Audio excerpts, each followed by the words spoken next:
안녕하세요. 저는 20대 후반 여성입니다. 제가 이런 이야기를 하게 될 거라고는 불과 몇 년 전까지는 상상하지도 못했는데요. 이런 이야기를 하게 된 제 모습이 아직은 좀 어색하네요. 저는 정말 남들과는 다른 삶을 살아왔습니다. 저는 흔히들 말하는 금수저를 물고 태어났습니다. 태어나 보니 할아버지가 한 그룹의 창업주셨고 아버지가 그 회사를 물려받아 지금 저희 아버지는 단어 그대로 회장님이세요. 저는 그 회장님의 하나뿐인 딸이고요. 흔히들 재벌이라고 하죠. 저는 그 재벌 3세였습니다. 저는 별다른 노력을 하지 않고도 말 그대로 최대치를 누리고 살았어요. 정말 부모 잘 만난 덕에 단 한순간도 부족함이라는 건 모른 채 살아왔습니다. 오히려 차고 넘쳤죠. 게다가 너무 제 자랑 같지만 저는 외모도 어디서 빠지지 않을 만큼은 되기도 했고요. 유전자도 타고난 거죠. 좀 재수없죠? 하지만 그랬어요. 게다가 부모님이 정말 좋으신 분들이라 제가 하고 싶다는 건 뭐든 다 하게 해주셨어요. 강요하는 성격들도 아니셔서 정말 제 삶에는 고민이라는 것은 존재하지 않았어요. 아버지는 제가 경영학을 전공해서 회사를 물려받기를 원하셨지만 그마저도 제가 싫다고 하니 2번 말하지 않으셨습니다. 그 덕에 저는 무언가를 깊게 생각해 본 적이 없어요. 그럴 필요가 없었으니까요. 그런 제 삶에 어떤 남자가 나타났습니다. 그리고 사랑에 빠졌죠. 그 남자는 정말 지극히 평범한 사람이었습니다. 외모도 집안도 능력도 말이죠. 그 어느 것 하나 튀는 것 없던 그 남자에게 정말 특별한 점이 하나 있었어요. 바로 다정함입니다. 어쩌면 첫눈에 반했는지도 몰라요. 아버지를 만나러 회사에 간 날 건물 입구에서 짐을 든 어르신을 웃으며 도와주는 모습을 봤거든요. 웃는 모습이 너무 예뻐서 아니 어떻게 저렇게 웃을 수 있지 했던 기억이 납니다. 그 이후로 그를 보기 위해 아버지 회사에 이유 없이 들리는 날이 많아졌어요. 그러다 우연히 그를 보게 된 날은 하루 종일 기분이 좋았습니다. 맞아요. 저는 그렇게 사랑에 빠졌어요. 남들이 보면 뭐 그런 걸로 사랑에 빠지냐 하겠지만 저는 그의 웃는 모습이 너무 좋았습니다. 그렇게 우연 아닌 우연으로 마주치는 일이 잦았고 눈인사 정도 주고받을 수 있게 되었을 때 제가 먼저 커피 한 잔 마실 수 있냐고 물었습니다. 그렇게 커피가 밥으로, 밥이 영화로 자연스럽게 연인이 되었고 저는 제가 누구의 딸인지 말하지 않고 그와 2년 넘게 연애를 했어요. 그는 알면 알수록 좋은 사람이었습니다. 놓치면 평생을 후회할 것 같았어요. 그래서 제가 먼저 결혼하자고 말했습니다. 그는 아직 자기가 사원이고 자리를 덜 잡아서 좋은 집, 근사한 결혼식 같은 건 해줄 수 없다는 그에게 제가 다 있으니 괜찮다고 말하며 저희 아버지가 누군지 말했습니다. 당연히 그는 많이 놀랐습니다. 그리고 걱정했습니다. 환경이 너무 다르잖아. 우리가 잘 맞춰서 살 수 있을까? 아니, 그 전에 허락은 받을 수 있을까? 저도 걱정을 아예 하지 않은 건 아니었습니다. 물론 저희 부모님은 제가 하고 싶은 걸 다 하게 해주시긴 했지만 결혼은 또 다른 문제일 수 있으니까요. 게다가 본인의 회사 사원이면 아버지 입장에서는 받아들이시기 힘들지도 모른다고 생각했습니다. 그래도 너무 서운해하지 말자고 함께 이겨내자고 둘이서 손 꼭 붙잡고 이야기했던 게 새록새록 떠오르네요. 하지만 걱정했던 것과 달리 모든 것은 순조롭게 진행됐습니다. 부모님은 완전 두 팔 벌여 환영하신 건 아니었지만 제가 누군가를 이렇게 좋아하는 건 처음 본다고 이런 건 어떻게 할 수 없다며 별말 없이 허락하셨거든요. 오히려 그의 부모님이 너무 부담스럽다고 하셔서 설득하는 데 시간이 좀 걸렸어요. 그렇게 그는 제 남편이 되었습니다. 결혼식도 조용히 진행했어요. 정말 친한 지인분들이나 초대해야 할 분들만 모시고요. 하나밖에 없는 딸 결혼식을 화려하게 해주고 싶으셨던 어머니는 좀 많이 서운해 하셨지만 제가 행복해하는 모습을 보고 다 괜찮아지신 듯 했어요. 그런 부모님을 보면서 정말 잘 살아야겠다고 다짐했었습니다. 그 다짐을 증명이라도 하듯 저희는 정말 잘 지냈어요. 남편은 제가 생각하는 것 이상으로 정말 다정하고 자상하고 성실한 사람이었습니다. 아버지도 그런 그를 점점 예뻐하는 게 눈에 보였어요. 어느 날은 진지하게 저를 불러다가 회사 경영에 대해 관심이 있는지 한번 떠보라고 하실 정도였으니까요. 남편은 그 이야기를 듣고는 자신은 그런 능력이 안 된다며 손사래를 쳤지만 말이에요. 저의 결혼 생활은 순조로웠습니다.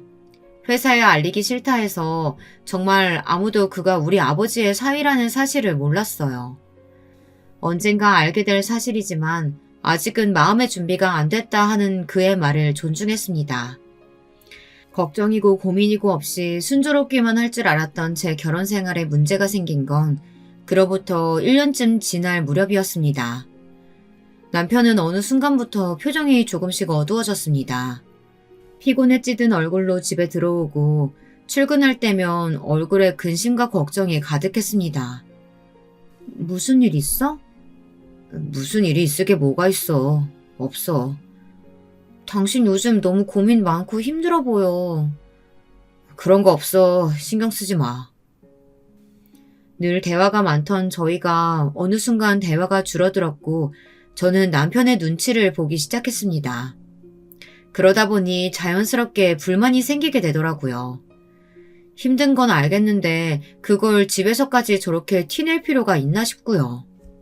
자기 요즘 집에 들어오면 씻고 자기 바쁘고 나랑 길게 대화한 게 언제인지 기억은 나? 우리 아직 신혼이야. 이제 결혼 1년 좀 지났다고. 미안해. 근데 집에 들어오면 그냥 쉬고 싶어. 이해해보려고 노력했습니다. 일이 많이 힘든가 보다 하고요.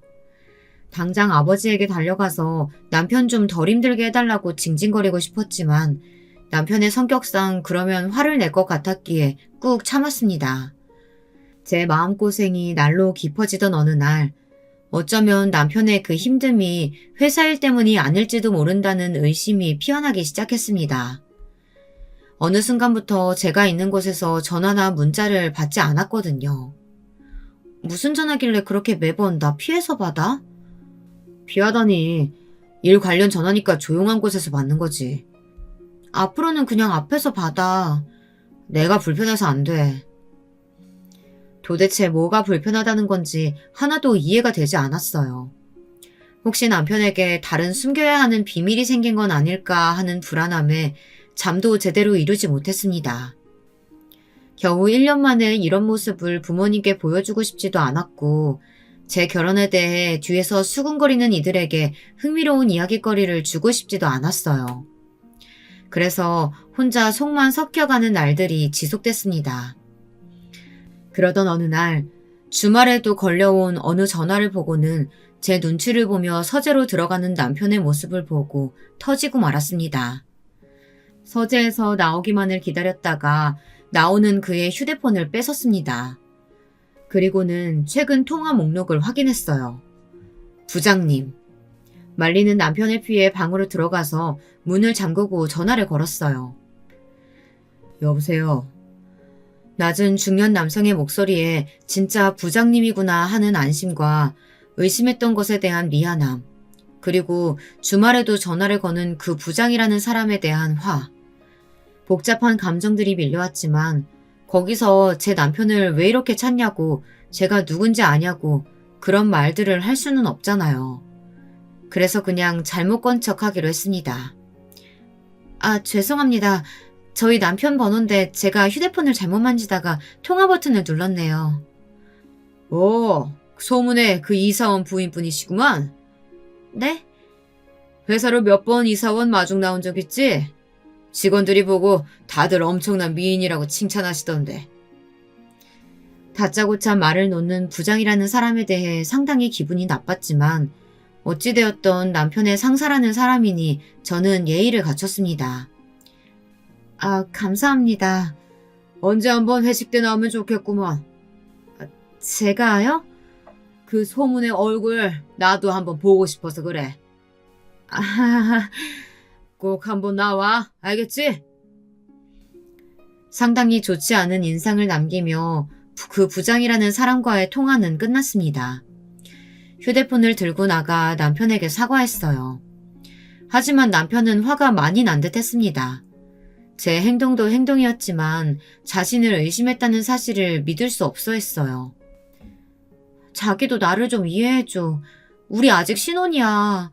그런데 매일 이렇게 힘들어하는 모습만 보고 전화나 문자도 뒤에서만 받고 그러면 내가 얼마나 서운할지 또 무슨 생각할지 한 번쯤은 고민해줬으면 좋겠어. 나도 당신한테 그 부분은 너무 미안해. 하지만 나는 당신이 이런 알지 않아도 되는 모습까지 보여주고 싶지 않았을 뿐이야. 어떻게 나를 의심할 수가 있어? 저희 부부의 냉전은 꽤 오래 갔어요.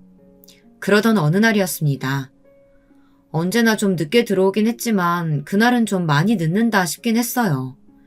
전화를 해봐야 하나 고민하고 있을 때 띵동 하는 초인종이 울렸습니다. 이 시간에 누구지?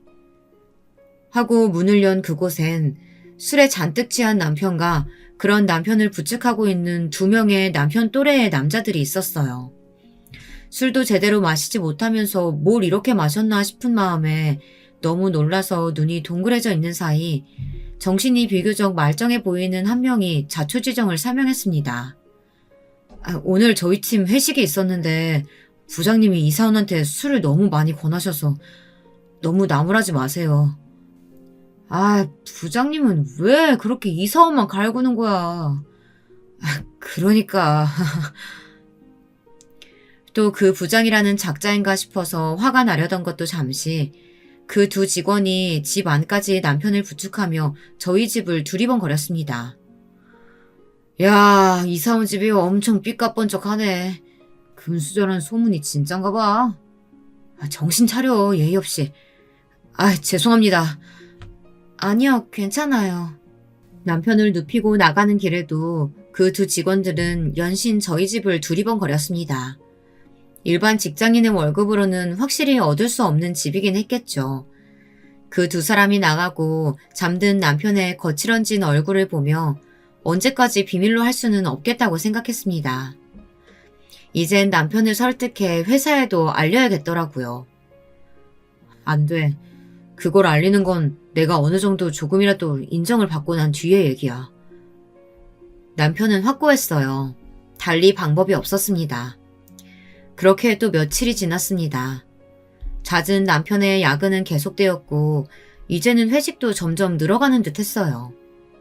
그리고 회식을 하고 온 날에는 더더욱 깊은 한숨을 쉬었습니다. 어느 날은 남편을 붙잡고 진지하게 이야기했어요. 그냥 회사에 말하자. 나는 내 능력으로 인정받고 싶어. 당신 마음은 너무 잘 알지만 조금만 참아줄 수 없을까?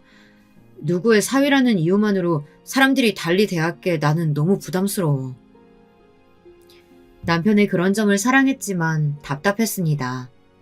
그래도 그런 사람이니 어쩔 수 없다 생각하면서 시간이 해결해 주겠지 하는 마음에 어느 정도는 포기를 하고 있었던 때였습니다. 그날도 회식인지 늦게까지 들어오지 않는 남편을 보며 그 부장이라는 작자를 속으로 씹어대고 있었습니다. 제 휴대폰이 울렸어요. 남편이었습니다. 자기야, 왜 이렇게 늦어? 오늘도 회식이야? 아이고, 안녕하신가? 내 목소리 기억하겠어요? 그 부장이었습니다. 네, 안녕하세요. 지금 우리 이사원이 너무 술에 취해서 전처럼 데려다 줄 수도 없을 것 같은데 와서 좀 데려가. 아니, 사람이 그 지경이 될 때까지. 하고 싶은 말은 많았지만 정말 꾹 참았습니다. 제가 생각해도 초인의 인내심이었어요. 어딘데요? 그렇게 참자를 외치며 부장이 말해준 회식 자리로 갔어요. 왁자지껄한 그 회식 자리에서 남편만 잔뜩 취한 채 엎드려 있었습니다. 그 모습에 입술을 한번 깨물었어요. 그 부장이라는 작자는 한눈에 알아볼 수 있겠더라고요. 혼자 굉장히 기분이 좋아 보였거든요. 기분 좋은 얼굴로 옆에 다른 직원들에게 또 술을 권하고 있는 모습이 정말 화가 났습니다. 제가 다가가자 벌거진 얼굴로 아는 척을 하더라고요. 대체 언제 봤다고. 소문대로 엄청 미인이네. 감사합니다. 여기 좀 앉아봐. 아니에요. 이 사람 데리고 들어가 볼게요. 어허, 어른이 앉아보라고 하면 앉아보는 거야. 그 무례함에 화가 머리끝까지 났지만 남편을 생각하며 정말 꾹 참았어요.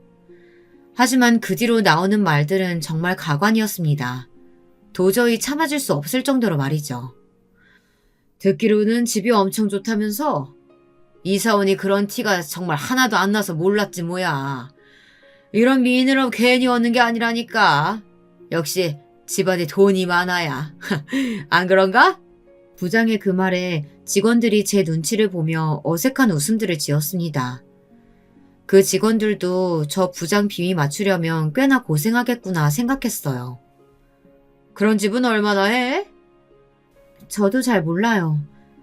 이사원 부모님은 뭘 하시길래 그렇게 좋은 집을 얻어줄 만큼 부자신 거야? 평범으로 그런 집을 어떻게 얻나? 여기도 말을 하나도 안 해줄 건가 보네. 이사원 술을 그렇게 먹어도 죽어도 자기 부인 얘기랑 집 얘기는 안 하던데. 부부가 똑같아. 눈을 꼭 감고 심호흡을 하며 화를 식히고 있던 그때 그 부장이라는 새끼, 아니 그 놈이 결정적인 한 방을 날렸습니다. 이리 와봐. 술 한잔 따라봐. 자신의 옆자리를 툭툭 치며 한 말에 제 귀를 의심했어요. 네? 말을 왜 두 번 하게 만들어? 이리 와서 술 한잔 따르라니까. 나도 이런 미인이 따라주는 술 한잔 받아보고 싶네. 정말 경악스러운 행동이었습니다. 저는 도저히 참지 못하고 인상을 썼어요. 싫은데요? 싫어? 남편 승진하는 거 안 보고 싶어? 출세길 막지 말고 이리 와서 따라보라니까. 죄송한데 제 남편은 출세길 막힐 일 없어요. 왜 없어? 내가 고가 거지같이 써주면 어떡하려고. 그러시던가 말던가 저희 남편은 출세길 안 막혀요. 자기 남편 금수저라 이거야? 어디서 따박따박 말대꾸르라고. 도저히 더 이상은 참을 수가 없었습니다. 지금 제가, 아니 또 저 사람이 누군지 알고 이러는 건지 모르겠네요. 누군데 이러는데? 저희 아버지 성함이 문덕배세요. 문덕배? 그게 누군데? 부장이 큰 소리로 소리를 지르는 바람에 그 이름을 들은 다른 직원들이 수군거리기 시작했어요. 우리 회장님 성함이 문덕배 아니시냐? 맞긴 한데, 에이, 설마. 회장님한테 딸 하나 있다고 하지 않았냐? 일찍 시집간. 술집에 잠시 정적이 일었습니다. 저도 더 이상은 참을 수 없었어요. 수근거리는 소리가 들리고 부장이라는 작자가 어색하게 웃으며 말하더군요. 표정이 참 웃겼습니다. 에이, 문덕배가 우리 회사 회장님은 아니겠지? 그런 이름이 세상에 하나만 있는 것도 아니고. 애써 부정하는 모습에 비웃음이 나오더라고요. 다니시는 그 회사 회장님 맞아요. 저는 문덕배 회장님 외동딸 문수아라고 하고 이 사람은 제 남편이자 문덕배 회장님 하나밖에 없는 사위입니다. 말도 안 돼. 아니 세상에 어떻게 이런 일이. 야 우리 이사원한테 뭐 잘못한 거 없냐. 부장님 이제 끝난 거 아니냐. 이런 수근거림이 계속 오갔습니다. 부장이라는 사람 안색이 하얗게 질리더라고요. 그리고 정말 믿고 싶지 않다는 듯 떨리는 목소리로 겨우 말을 이어가더라고요. 거짓말. 거짓말이지? 제가 멀쩡한 정신으로 그런 거짓말을 뭐하러 해요. 더군다나 남편 회사 사람들한테. 내일 가서 직속 상사이신 박 이사님께 물어보세요. 문수아가 다 말했다고. 그분은 다 아시니까. 그제야 믿고 싶지 않은 그 현실이 진짜라는 게 와닿았던 걸까요? 파리해진 얼굴로 손을 덜덜 떨며 차마 말을 잇지 못하더라고요. 수근거리던 다른 직원들이 제 눈치를 보고 있었고 저는 그 이상 그 자리에 머물고 싶지 않아 남편을 향해 다가갔습니다. 자기야, 일어나. 집에 가야지. 저 더 이상은 못 마셔요, 부장님. 남편의 그 주정에 다시 한번 욱하는 마음으로 그 부장이라는 작자를 노려봤습니다. 움찔하면서 고개를 숙이더라고요. 제가 한숨을 쉬며 남편을 부축하려 하자 전에 저희 집에 남편을 데려다 줬던 남자 사원 둘이 빠르게 다가와서 남편을 들어올렸습니다. 전에 그 집으로 모셔다 드리면 되는 거죠? 네, 감사합니다. 별 말씀을요. 그렇게 저희는 그곳을 벗어났습니다. 다음 날 남편에게 어제 있었던 일을 모두 말했습니다. 남편은 처음에는 좀 참지 그랬냐며 한숨을 쉬었지만 저한테 술을 따르라고 했다는 말에 그 인간은 정말 어떻게 할 수가 없네 하며 어쩔 수 없었음을 받아들이더라고요. 남편과 이야기가 끝난 직후 바로 부모님을 찾아가 그간 있었던 일을 말했습니다. 어머니는 그런 사람은 바로 잘라야 한다고 하셨고 저도 어머니의 말에 동의했지만 아버지와 남편이 말리더라고요. 사람을 자르는 일은 함부로 해서는 안 되고 또 정당한 해고 사유도 아니라고요. 부서 이동 정도로 해결하시려는 아버지와 그것도 싫다 하는 남편 사이에 언쟁 아닌 언쟁이 좀 있었습니다. 결국 남편의 뜻에 따라 그 부장의 부서 이동은 없었던 일이 됐죠. 저는 남편을 완벽히는 이해할 수 없었지만 본인 때문에 뭔가가 바뀌는 걸 상당히 부담스러워하는 마음은 그동안 그의 성품을 보아 어느 정도는 받아들일 수 있었습니다. 그리고 한 번 더 생각해보면 그 편이 그 부장에게 더 힘든 일이 될 수도 있겠다는 생각도 들긴 했어요. 회사 사위와 한 부서에 그것도 자신이 정말 괴롭혔던 직원과 한 팀에서 계속 얼굴 보고 일해야 한다는 것 자체가 벌이라고 생각도 들었습니다. 당연히 회사는 한바탕 난리가 났습니다. 일반 평사원 중에 오너의 사위가 있다니 얼마나 쇼킹한 일이었겠어요. 게다가 그런 식으로 밝혀진 거면 더더욱 사내에선 말들이 많았겠죠. 들었어? 그 팀에 회장님 사위 있다는 거. 부장이 회장님 따님분한테 술 따르라고 했다가 빡쳐서 다 밝힌 거라면서요? 그 부장은 이제 어떡하냐. 출세길이고 뭐고 다 막힌 거죠 뭐. 여기저기 남편을 구경 오고 같은 팀 직원들은 남편의 눈치를 보기 시작하고 자신을 대하는 사람들의 시선이나 태도에 남편이 힘들어하는 것 같더라고요. 원래 그런 일에 익숙한 사람이 아니니까 더 그랬겠죠. 부장은 그 다음날 급하게 휴가를 냈다고 들었습니다. 저는 저나 제 남편에게 바로 연락이 올 줄 알았거든요. 싹싹 빌려올 줄 알았는데 숨는 쪽을 택한 것 같더라고요. 잘 알지도 못하는 사람이었지만 그 사람답다라는 생각이 들었습니다. 그리고 박 이사님께 연락이 왔습니다. 직원 단속 제대로 못해서 미안하다는 사과의 전화였어요. 솔직히 이사님이 뭘 그렇게 잘못하셨어요. 부하 직원들 하나하나 다 관리할 수 있는 것도 아니고 제가 원하는 대로 남편이 누군지 다 알게 됐으니 됐다고 생각했습니다. 그리고 전화 위복인지 뭔지 아버지가 이번 일로 남편을 정말 신뢰하게 된 것 같더라고요. 어느 날 저를 불러서 이런 말씀을 하셨습니다. 네가 사람 보는 눈은 나를 닮았어. 맨날 좋은 건 다 당신 닮았대. 박 이사가 칭찬을 엄청 하더라고. 그 부장한테 그렇게 부당한 일을 많이 당해도 불만 한마디 없이 자기 일 착실하게 잘했다고. 가끔 너무 착실해서 답답할 때도 있어요. 그런 남자가 진국인 거야. 그렇게 그 부장은 며칠간 잠수를 탔다가 회사로 돌아와서 아무렇지 않은 척 굴었다고 합니다. 마치 그 일이 없었던 것처럼 말이에요. 하지만 제 남편을 대하는 태도는 완전히 달라진 것 같았습니다. 그거야 당연한 이야기겠죠.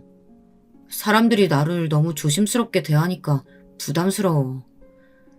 사실 저도 이 이야기는 여기서 끝날 줄 알았습니다. 그랬어야 했는데 그러질 못했어요. 그 이후로 저희 아버지의 자식은 저 하나밖에 없고 그 딸이 회사 경영에는 관심이 일절 없는 건 다들 알고 있던 사실이니 저희 남편이 회사를 물려받게 될 거라고 다들 자연스럽게 그렇게 생각하는 것 같더라고요. 사실 그게 맞기도 하고요. 그 때문에 남편은 많이 곤란해하는 것 같았지만 어차피 언젠가 한 번은 겪어야 할 일이라고 다독였습니다. 어쩔 수 없어. 당신이 바꿀 수 있는 일이 아니야. 저는 종종 회사로 찾아가 퇴근하는 남편과 함께 저녁을 먹고 집으로 들어오곤 했습니다. 그날도 함께 저녁을 먹기 위해 회사로 갔어요. 로비에서 기다리고 있는데 낯익은 얼굴들이 보였습니다. 회식 때 봤던 남편의 팀 사람들이더라고요. 마주쳐서 괜히 인사하고 이런 것도 썩 하고 싶진 않아서 뒤를 돌아서 휴대폰을 꺼냈습니다. 그들은 저를 못 본 듯 했어요. 그러니 그런 대화를 나눈 거겠죠. 그러니까 내가 처음 집에 갔을 때 너무 신기했다는 게 그거였다니까? 이사원한테는 그 특유의 금수저 느낌이 안 나거든. 근데 집이 으리으리해서 진짜 놀랐어. 특유의 금수저 느낌이 뭔데요? 있잖아. 그 막 태생부터 여유로운 느낌. 가진 사람들만 풍기는 그런 게 있어. 조급함이 하나도 느껴지지 않고 묘하게 다른 사람들보다 한층 높게 서 있는 것 같이 구는. 그냥 재수없는 느낌 아니에요, 그거? 그렇게 되나? 그 회장님 따님분도 그런 느낌은 안 나지 않았어요? 그때 너무 잠깐 뵈서 잘 모르겠지만.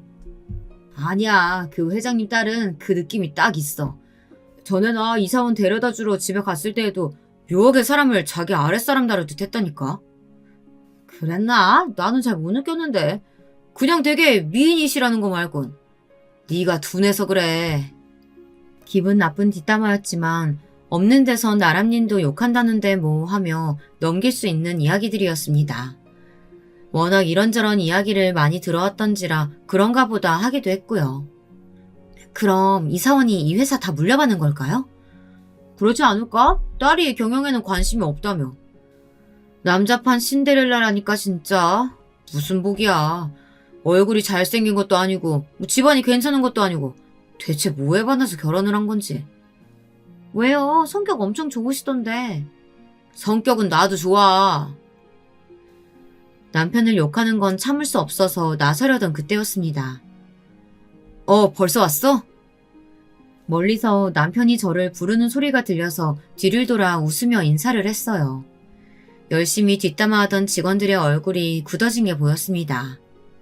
그들을 향해 싱긋 웃으며 까딱 인사를 하고는 남편과 함께 회사를 나왔어요. 제가 들었고 얼굴을 봤다는 것만으로도 그들은 마음고생을 하겠죠. 그 부장이라는 작자의 뒷이야기도 해야겠죠. 그 이후로 한동안 정말 없는 듯이 지냈다고 들었습니다. 저도 그냥 잊고 지나가려고 했어요. 괜히 긁어부스럼 만들고 싶지도 않았고 또 남편이 그걸 부담스러워할 게 뻔했으니까요.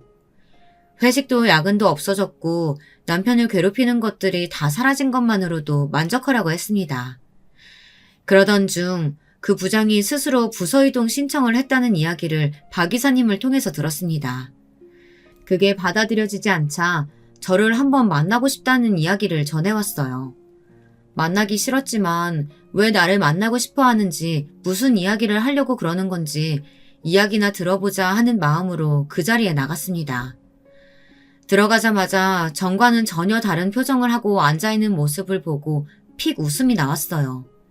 남편 승진시키고 싶으면 자기 옆자리에서 술 한잔 따라보라던 그 모습은 어디 가고 잔뜩 기가 죽어 눈치나 살피고 있는 모습이란. 무슨 일로 보자고 하신 거예요? 그날 일을 제대로 사과 못 드린 것 같아서요. 존댓말을 하더라고요. 그것도 저는 그냥 웃음이 나왔습니다. 그리고 바로도 아니고 한참이 지나간 뒤에 사과라니 그것도 어이가 없었어요. 이제 와서 사과를 하신다는 게 별로 진정성이 와닿지는 않네요. 제가 정말 잘못했으니까 이제 저 좀 그만 괴롭히시면 안 될까요? 그 말에 벙쪘습니다. 괴롭히다뇨. 누가 누굴 말하는 건지 몰라서 허하고 헛웃음이 나오더라고요. 괴롭히다뇨? 제가요? 그날 이후로 박 이사님도 저를 대하는 게 다르시고 부서 이동 요청드렸는데도 들어주지 않으시고 다 위에서 지시하신 거잖아요. 묘하게 저를 탓하는 듯한 그 말투에 정말 말 그대로 어이가 없었습니다. 저는 박 이사님께 그 건으로 연락을 드린 적도 없었고 따로 뭔가 말씀드린 것도 없다고 이야기했어요. 하지만 믿지 않는 것 같더라고요. 피해의식에 완전 사로잡혀서 제가 자신을 괴롭힌다고 믿는 것 같았습니다. 한 가정의 아버지고 회사를 그만둘 수 없고 어쩌고 하면서 자기가 너무 잘못했으니까 자신을 그냥 가만 좀 두라고 그러는데 저는 정말 아무것도 하지 않고 가만히 뒀거든요. 제가 여기서 박 이사님께 전화해서 부서 이동을 시켜달라는 것도 월권이고 함부로 해서는 안 되는 일 아닌가요? 그렇게 이야기를 하고 돌아오는 길에 정말 사람은 변하지 않는구나 생각했습니다. 끝까지 진심 어린 사과보다는 제 탓만 하는 그 모습에 일말의 기대를 하고 나간 제 자신이 후회스럽더라고요. 그로부터 며칠이나 지났을까요? 회사 법무팀에서 전화가 왔습니다. 정말 상상도 못했던 일로 말이죠. 그 부장이 사내 익명 게시판에 누가 봐도 저를 저격하는 글을 올렸고 그 글이 각종 커뮤니티와 SNS 등으로 퍼져나가면서 저희 회사가 갑질 논란에 휩싸였다고요. 그 글의 일부를 들려드릴게요. 안녕하세요. 저는 이 회사에 다니고 있는 직원입니다. 제가 최근에 억울한 일을 당해서 이렇게 게시판에 여러분의 의견을 물어보려고 합니다. 저는 20년 넘게 이 회사에 애정을 가지고 근무하며 열과 성을 다해왔습니다. 회사에 대한 애사심과 자부심으로 살아온 지난날인데 최근에 있었던 어느 일로 인해 그 모든 것들이 한순간에 날아갈 위기에 빠졌습니다. 제 부하 직원 중에 한 명의 이야기입니다. 그 부하 직원은 평소에 일도 곧잘하고 심성도 발라서 제가 아끼는 부하 직원이었습니다. 그 때문에 다른 직원들보다 제가 일적으로 조금 더 의지해왔던 게 사실입니다. 회식 자리 같은 곳에서도 조금 더 친근하게 대했고요. 그날도 회식이 있던 날이었습니다. 그 부하 직원이 좀 과음을 해서 아내 되시는 분이 데리러 오셨어요. 저는 반가운 마음에 함께 술이나 한잔 하자 권했습니다. 나중에 생각해보니 이 부분이 정말 잘못한 거긴 하더라고요. 제가 취하기도 했고 기분도 너무 좋았던지라 한 실수였습니다. 그런데 알고 보니 그 아내분이 저희 회사 오너분 따님이시더라고요. 전혀 몰랐던 사실이라 놀란 건 사실이었습니다. 그 자리에서 자신이 누군지 말하시고는 화가 많이 난 듯한 얼굴로 남편인 제 부하 직원을 데리고 집으로 돌아가셨습니다. 문제는 그 다음부터 일어났습니다. 물론 제가 잘못한 부분이 있지만 그 다음에 제가 겪은 일들이 조금 너무하다는 생각이 듭니다. 임원진 분들이 저를 중요한 프로젝트에서 빼거나 요구사항들을 노골적으로 들어주지 않으시기 시작했고 인사이동도 제가 받아들일 수 없게 이루어졌어요. 그 부하 직원은 부서를 이동하지 않고 아직도 제 밑에 있는데 그 전과 태도가 너무 달라졌습니다. 뭐라고 딱 말할 수는 없지만요. 회사에 부풀려져 소문이 난 부분들도 많고 노골적인 차별을 받고 있어서 당장이라도 그만두고 싶을 만큼 회사 생활이 지옥 같지만 두 아이의 아버지이자 한 가정의 가장인지라 쉽게 회사를 그만둘 수도 없습니다. 이 나이에 저를 받아주는 곳이 있을지도 모르고요. 많은 분들이 저를 위해 목소리를 내주셨으면 좋겠습니다. 물론 제가 잘못한 게 없지 않지만 이런 부당한 대우는 명백히 갑질이고 그런 문화는 사라져야 마땅한 게 아니겠습니까? 이런 내용의 글이었습니다. 정말 기가 막혀서 말도 안 나오더라고요. 자신이 한 일은 하나도 제대로 적지 않고 또 자신이 당했다는 일들도 아무도 한 적이 없이 오롯이 자신의 피해망상일 뿐인데 저런 글을 써서 자기 자신을 변호하고 노골적으로 저를 비난하는 내용이라니. 회사 내부에서는 그 부장이 어떤 사람인지 알고 있는 사람이 많아서 큰 논란이 되지도 않았고 오히려 그 부장이 더 욕을 먹는 분위기였지만 그 글이 밖으로 퍼져나가면서 문제가 되기 시작했더라고요. 글 내용 중에 보여지는 내용들로 여러 추측들이 오갔고 아버지 회사의 이름도 오르내린다고요. 부글부글 화가 났습니다. 정말 속에서 천불이 난다는 게 이런 걸 두고 하는 말인가 싶더라고요. 회사의 법무팀에서는 글 작성한 그 부장이 합의를 요구하니까 합의금을 주고 글을 내리게 만드는 게 최선의 방법이라고 하는데 저는 정말 도저히 그러고 싶지 않았습니다. 그걸 노리고 쓴 글이 분명했고 그 부장의 잘못이 너무 명백했어요. 절대 사과도 합의도 하고 싶지 않았습니다. 제가 잘못한 게 하나도 없으니까요. 억울해서 눈물이 나오는 건 오히려 저였어요. 남편과 상의를 했습니다.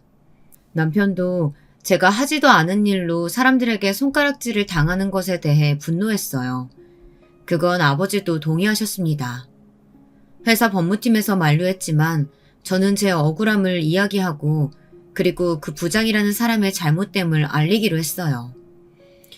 매일 11시 넘어서 퇴근하던 남편, 이틀에 한 번꼴로 이루어졌던 회식, 업무 관련 전화가 주말에 왔던 것들은 증명이 다 가능했습니다. 아직 퇴근하지 않았냐면서 주고받았던 저와의 수많은 톡들과 주말의 통화 기록 등등으로요. 문제는 회식이었습니다. 제가 제 정체를 밝히고 갑질이 시작되었다는 그 회식이요. 시간이 지나 CCTV 같은 건 남아있지 않을 것 같았지만 법무팀을 통해 알아봤어요. 너무나 다행스럽게도 영상이 남아있다고 하더라고요. 물론 술이나 한 잔 따라보라는 소리까지는 확인할 수 없었지만 저를 향해 내민 술잔과 옆에 앉아보라는 듯 자신의 옆자리를 팡팡 치는 모습이 확인됐습니다. 이 정도면 충분히 입증이 다 가능하겠네요. 그래도 시끄러워지는 게 회사에는 좋지 않으니까 웬만하면 합의를 하시는 편이 좋을 것 같습니다. 그 자료들을 가지고 그 부장이라는 인간과 합의를 할 수도 있었지만 저는 그러고 싶지 않았어요. 그 사람이 한 짓을 세상에 알리고 싶었습니다. 저희 부부의 이야기가 세상 밖으로 알려지는 것은 조금 부담스럽긴 했지만 이번에는 남편이 나서서 밝히라고 말해주더군요. 내가 이런 부당한 일을 당하는 건 참을 수 있지만 당신이 그런 일을 당한 건 참을 수가 없어. 그리고 그 글을 올린 걸 보면서 저 사람은 절대 반성이라는 걸 하지 않는구나. 그냥 두면 다른 피해자가 또 나올 거라는 생각도 들고. 그렇게 이 모든 자료들을 포함한 제 입장문이 세상 밖으로 나갔습니다. 사람들의 반응은 가히 폭발적이었어요.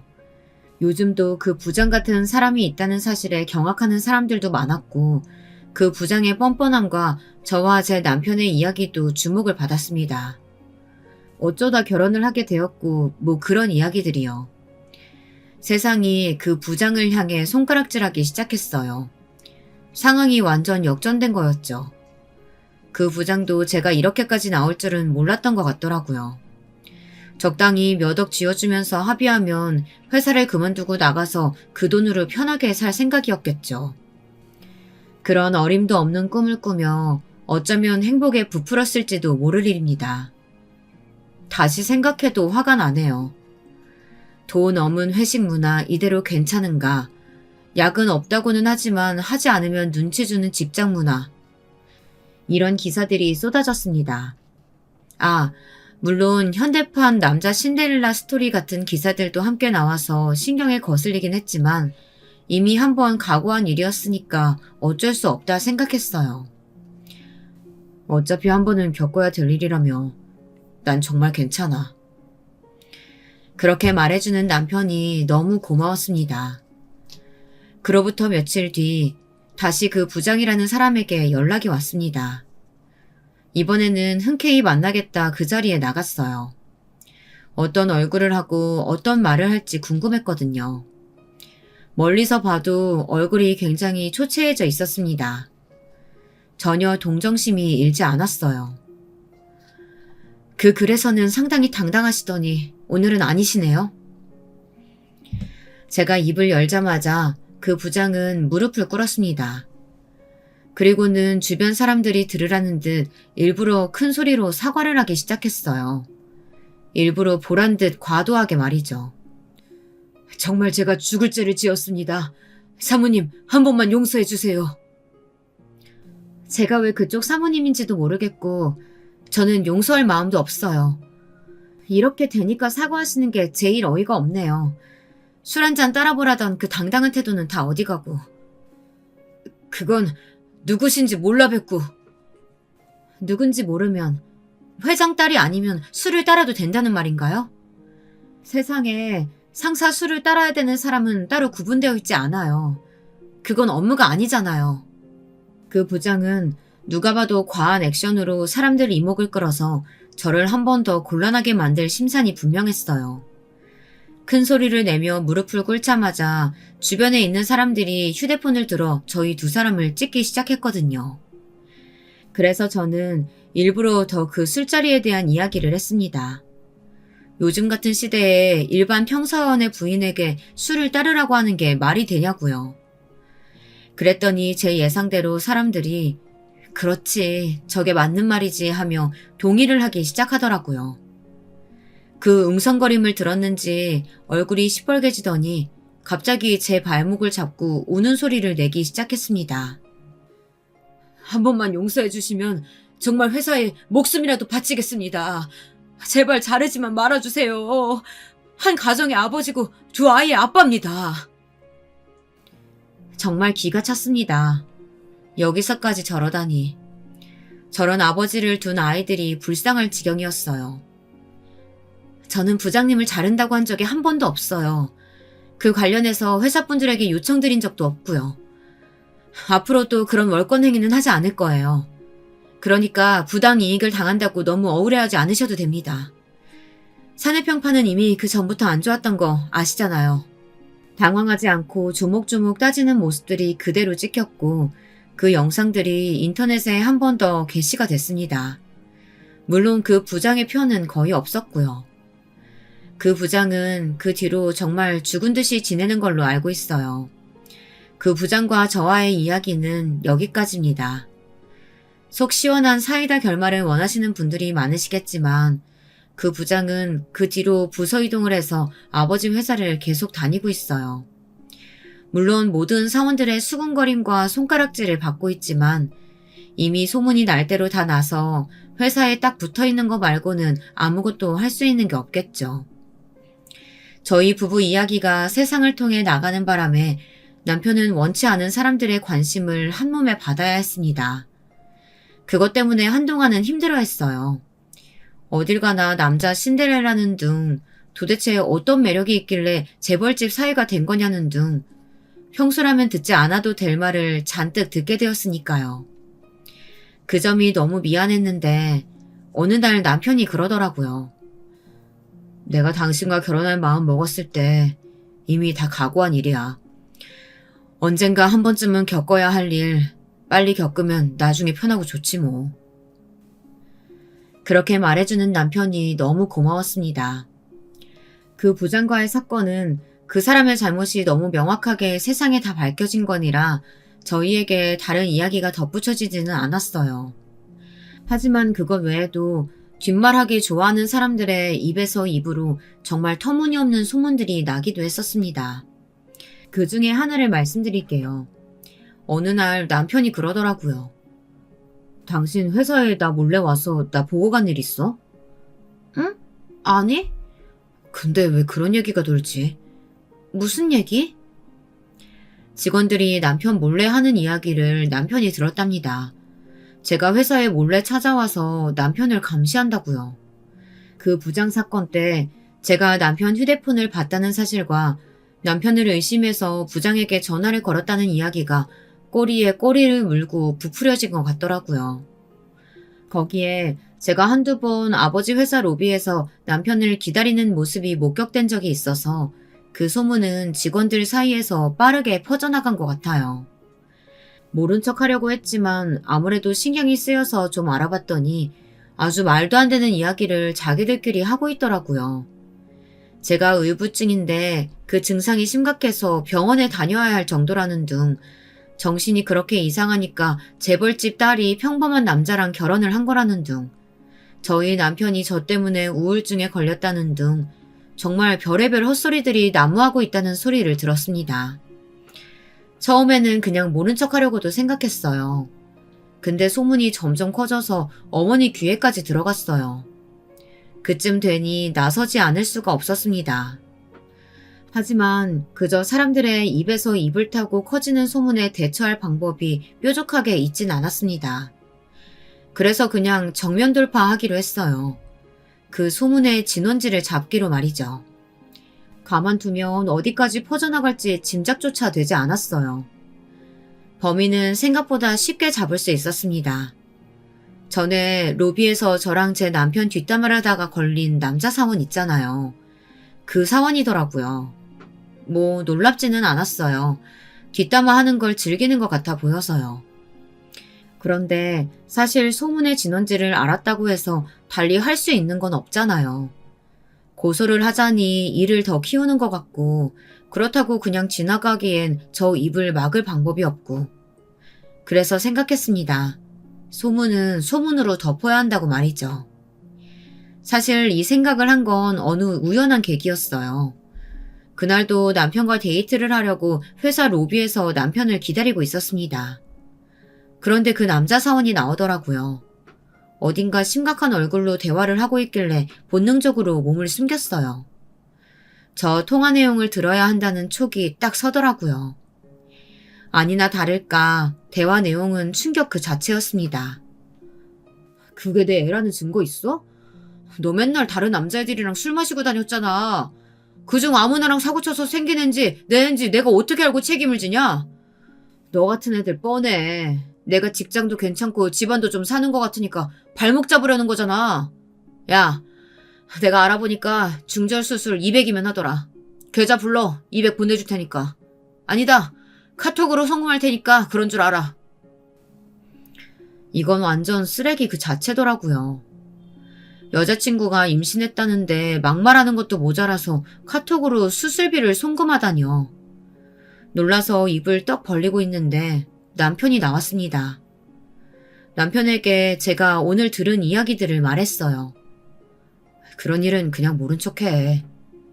저런 쓰레기를 모른 척하면 어떡해. 게다가 우리 소문도 저 사람이 다 내고 다녔다는데. 그 복수심으로 이러면 더더욱 안 되는 거야, 자기야. 그리고 저 일은 그 여자분이 비밀로 하고 싶으실 수도 있는 거잖아. 제가 간과했던 부분을 남편이 집어서 말해주더라고요. 그렇죠. 그건 그 여자분도 밝히고 싶지 않은 사생활일 수도 있는 일이었습니다. 제가 생각이 너무 짧았더라고요. 하마터면 똑같은 사람이 될 뻔했지 뭐예요. 그렇게 그 일은 듣지 않은 걸로 하려고 하고 다른 방법을 생각해보던 때였습니다. 그날도 남편의 회사에 갔다가 로비에서 둘둘만 큰 종이를 들고 있는 여성분을 봤어요. 경비원에게 막혀서 안으로 들어가지도 못하고 있길래 제가 가서 물었습니다. 여긴 무슨 일로 오셨어요? 그게 제가 꼭 해야 할 일이 있어서요. 직원분 아니면 못 들어가요. 무슨 일이신데요? 사실은 그 여자분은 다름 아닌 그 남자 사원의 여자친구였습니다. 카톡으로 돈을 송금받았던 바로 그녀 말이죠. 도저히 그를 용서할 수 없어서 데자부를 붙이러 왔다는 말에 순간 번뜩하고 뭔가 생각이 났습니다. 이렇게 하시면 명예훼손으로 고소당하실 수도 있고 본인 신상도 오픈되는 거니까 이렇게 하지 마시고요. 제가 여기 회사 익명 사내 게시판 아이디랑 비밀번호 드릴 테니까 거기에 주어 없이 글을 써보세요. 그럼 본인도 본인이라고 나서지도 못하고 소문은 나고 아주 곤란해지니까. 그녀는 제게 받아간 아이디로 곧장 사내 게시판에 글을 썼습니다. 그 내용은 이랬어요. 저는 이 회사의 남자 직원분과 오랜 시간 연애를 했던 사람입니다. 그와 함께할 미래를 꿈꿀 만큼 그를 너무 사랑했어요. 외국으로 유학을 갔다 온다 했을 때도 기다렸고 운동도 좋아하지 않지만 클라이밍을 좋아하는 그를 따라서 매번 운동도 함께 다녔습니다. 그러던 중 알게 된 사람들과 함께 어울려 다녔어요. 그게 화근이었나 봅니다. 거기서 알게 된 다른 남자분과 저를 끝없이 의심했고 그 때문에 저희는 싸움이 잦아졌어요. 지금 생각해보면 사실 저랑 헤어지고 싶은데 핑계를 만든 게 아닐까 하는 생각도 듭니다. 그렇지 않고서야 임신했다는 저의 말에 단칼에 연락도 끊고 본인이 의심하던 남자의 애 아니냐며 막말을 하고 얼굴도 보기 싫다며 카톡으로 중절수술 비용을 보내다니요. 그 돈을 받고 너무 비참해서 죽을까도 생각해봤지만 그건 제가 너무 억울하잖아요.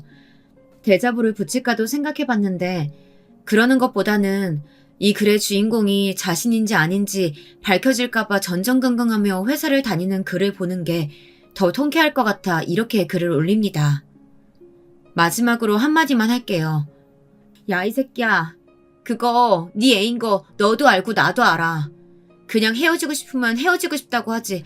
어디서 쓰레기같이 다른 남자랑 엮어서 발을 빼려고 해? 진짜 그렇게 살지 마라. 이 이야기의 주인공은 빠르게 유추가 되었습니다. 외국 유학을 갔다가 클라이밍을 취미로 즐기는 젊은 남성이 회사에 많지는 않잖아요. 그 중에 경우의 수 몇 개를 빼고 나면 사실 남는 건 한 사람이나 다름없었어요. 나중에 들어보니 그 남자 사원은 결국 회사를 그만뒀다고 하더라고요. 지나가면 다들 수군거리고 손가락질하니 견딜 수가 없었겠죠. 소문이라는 건 그런 건데 왜 다들 남의 이야기는 그렇게 쉽게들 할까요? 이제 진짜 이 이야기를 마무리 지어야 할 때가 온 것 같네요. 아, 남편은 어떻게 지내고 있냐고요? 아버지와 매주 주말 바둑도 두고 산책도 가면서 아주 1등 사이가 되었어요. 저보다 제 남편을 더 좋아하신다니까요.